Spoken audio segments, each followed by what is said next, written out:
Hello my fellow Dragonborn, and welcome to the final installment of the quest for Daedric artifacts.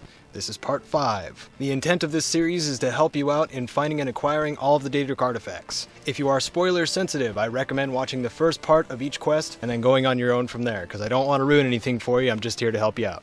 The quests I'll be covering in this episode are Pieces of the Past, The Whispering Door, and Boethia's Calling, for Mehrunes, Dagon, Mephala, and Boethia. At the end I will be including the 16th artifact, if you are aware of it or not, and little hints and tips about the Daedric quests that I forgot to mention in previous episodes, so stick around for that. We begin with Pieces of the Past for the Daedric Prince Mehrunes Dagon. He is the Lord of Destruction and Change, and is associated with natural dangers, like fire, floods, and earthquakes. From around level 20 you should be approached by a courier, letting you know that there's a new museum opening up in Dawnstar, a museum based on the Mythic Dawn cult, which played a large role in the Oblivion Crisis. Travel to Dawnstar and follow the lower tier of buildings to the northeast, I believe, and you will find a building with old Mythic Dawn standards and a fellow named Silas.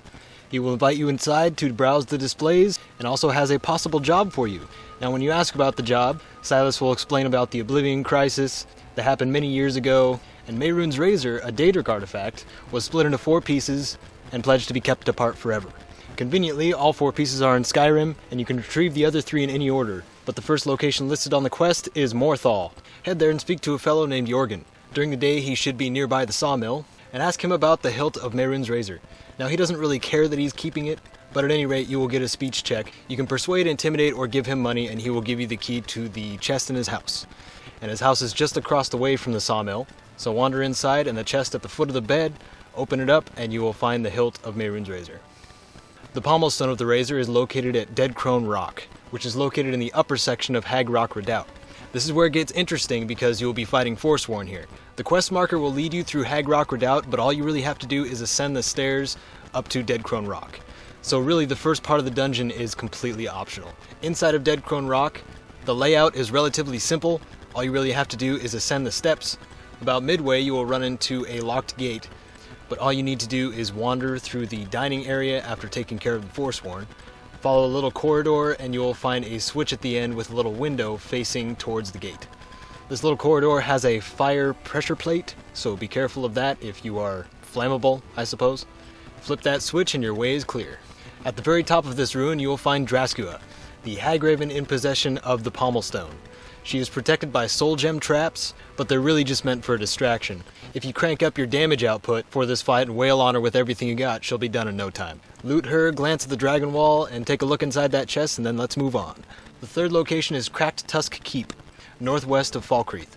This seems to be a splinter group of orc hunters that are none too friendly to outsiders. They are no greater challenge than your average bandit, so make your entrance however you please. Fire works pretty well. For the lockpickers out there, there's a second entrance on the right side of the keep that'll give you a direct route to the shards of the razor. If you need a key, the leader of these orcs from the entrance is up and to the left. Grab the key from him and go then down and to the right from the entrance, and you will find a cage. Lockpickers would have bypassed this already, but inside the cage is a button. You press the button to get into the Cracked Tusk vaults. Now there's all kinds of interesting stuff to loot in here. There's also a lot of traps. All the way in the back though, you will find the shards of Mehrunes' Razor, and the final piece to put the whole thing back together. Once you are done here, return to Silas in Dawnstar. He will give you 1,000 gold for each piece. Makes you wonder a little bit how much he really inherited. So he thanks you for retrieving all the pieces, but he also wants to put them all back together, and that requires a not-so-divine intervention by Mehrunes Dagon himself. He points you to the location of Mehrunes Dagon's shrine. It is south-southwest of Dawnstar. Find the Hall of the Vigilant, and there's a path that leads all the way up to the shrine. This is one of those shrines that's also hard to miss.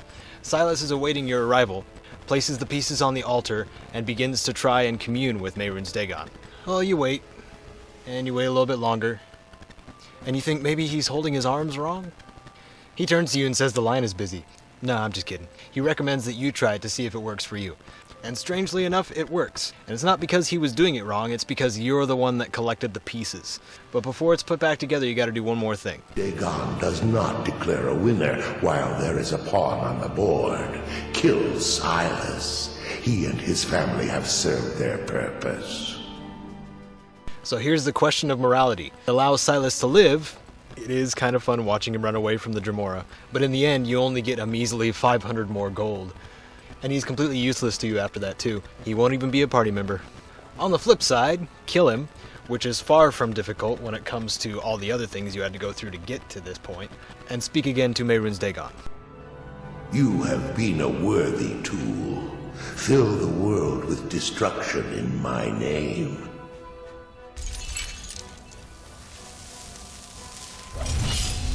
Mehrunes Dagon gives you Mehrunes Razor. Its damage is on par with Daedric daggers, and it's enchanted with a 3% chance to instantly kill your target. Best part is it doesn't use charges. You can also get the key to the shrine from the Dremora, which gives you access to lots of wonderful loot. Alright, on to the Whispering Door for Mephala. She is known as the Web Spinner, and gets pleasure from meddling in the affairs of mortals. After hitting level 20, you can start this from the innkeeper, Hulda, in Whiterun. Head to the Bannered Mare and talk to her, ask her about the latest gossip, and she tells you that the Jarl has been having trouble with his children, and that one is turning wicked. Also, for this quest to appear to you, you must have the quest Dragon Rising completed. So take a stroll over to the Cloud District and head into Dragon's Reach, and speak to Jarl Balgruuf. Ask him about the problems with his children, and he will speak to you of Nelkir, his youngest son, whom he doesn't feel like he knows anymore. Finding the reason behind it would put his mind at ease. Find Nelkir and speak to him. He's usually wandering around inside Dragon's Reach, and he will start off by saying horrible things about his father, and how much he really does know, like his father still worshipping Talos, details on the war, and so on. You ask him where he heard all these things, and he said from the Whispering Lady, who speaks to him through a door in the basement. So go into the kitchen area and go down to the basement, and listen. At last. I've been waiting for someone more fit to carry out my will. The child is spirited but lacks agency. She introduces herself as Mephala, and she would like you to open this door, tempting you with the fact that there is a powerful artifact behind it. She's not going to tell you what, but curiosity is probably going to get the best of you, and she tells you the Dark Child knows of how to get the door open. I'm sure you know who that is. Go back to Nelkir and ask him about a means to unlocking that door. You find out there's 2 copies of the key, one in the Jarl's possession and one in the Court Wizard's possession. He also tells you that if Farengar were to die, nobody would miss him. An extremely minor choice here. You can either sneak up on Farengar and pickpocket him, or just simply stab him in the back. And as stated, nobody really notices or cares. Now, it's probably not the best idea to kill him if you use him for frequent trading, so I would recommend the pickpocketing method. Either way, now you have the key, so head back down to the basement and unlock that door.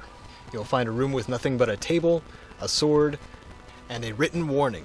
Its power is without equal. To kill while your victim smiles at you. Woe to any who choose to take it. I am speaking of the Ebony Blade.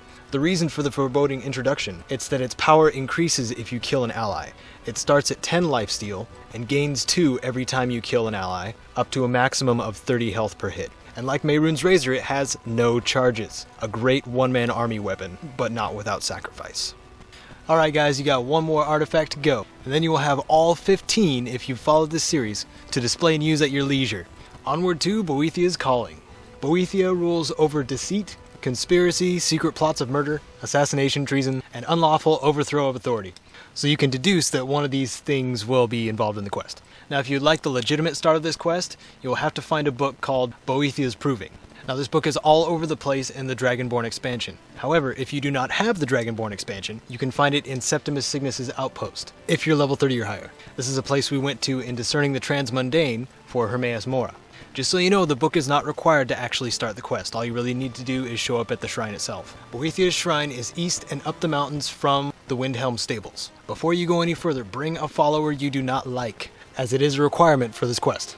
I'm going to point out that this is one of the shrines that looks like it actually has a society built around it. The only other one kind of like this would be Malakath's shrine. Speak to the priestess of Boethia, who should be pointed out by a quest indicator, and she tells you to appease Boethia, you have to be open to betrayal. In other words, bring a follower, make them completely defenseless, and stab them with a ceremonial butter knife. Dagger. Go up and find the Pillar of Sacrifice in front of Boethia's statue. Look at your follower, hold down the action button, and then tell them to interact with the pillar. Say your goodbyes, because now your follower is restrained and helpless. Even though the priestess gave you the Blade of Sacrifice, you don't really have to use it to kill your follower, so you can really just punch him in the face if you really want to. After betraying the follower you never liked, Boethia uses their corpse as a means of communication, and the first thing you hear her say is a sound of disgust. Tell me, why have you slain this one who trusted you here upon my shrine? Sadly, there's no dialogue option to say, I just didn't like him. Regardless of what you say, Boethia starts to address everyone in the camp. She claims to need the most ruthless and cunning warrior at hand. Hopefully that's you. Before your follower's body crumples to the ground one more time, she pretty much says last man standing wins. And go. It's convenient that everybody was following her while she was speaking, so a well-placed firestorm did the trick for me. But they do also attack each other, so if you're a sneaky type, no problem. Boethia takes the form again to your last kill, and tells you that you have proven your usefulness, and you are to be her new champion. But you must first slay her previous champion, who's taken up residence at Knife Point Ridge. I'll let her speak about the reward. Once his corpse lays cold upon the ground, and all trace of his followers erased, retrieve my ebony mail, a gift fit only for my true champion. Once the message is received, continue to your next objective. Knife Point Ridge is close to the mountains northwest of Falkreath. Even though Boethia commanded you to kill them stealthily, it is not a requirement. The only objective is to kill them. Kill everyone outside and then head inside Knife Point Mine. If you needed to mine Corundum, this is the perfect place to do it. As mines go, this one has a pretty interesting layout. There are many passages that will meet in the same central room, and there is a shack built inside the central room where the champion waits for you. Since the champion is wearing the ebony mail, its effects will apply to him, so any enemies nearby will be damaged over time. In my encounter, he wasn't that difficult to take down. If you're having trouble, know that there's plenty of spots to hide in Knife Point Mine. Once he's defeated, loot the armor and equip it, and Boethia will speak to you one last time. You may keep my ebony mail, a token of my appreciation to my new champion. Its gifts will resonate with your talents. The ebony mail is a lovely piece of armor. It is enchanted with the muffle effect, which allows you to be stealthy in heavy armor. It also does 5 points of poison damage to any opponent within range during combat. As you can see, it makes a really cool effect when you crouch. You've now collected all 15 of the Daedric artifacts. Well done. Your arsenal of unique and exotic Daedric artifacts is complete. But wait, there's more.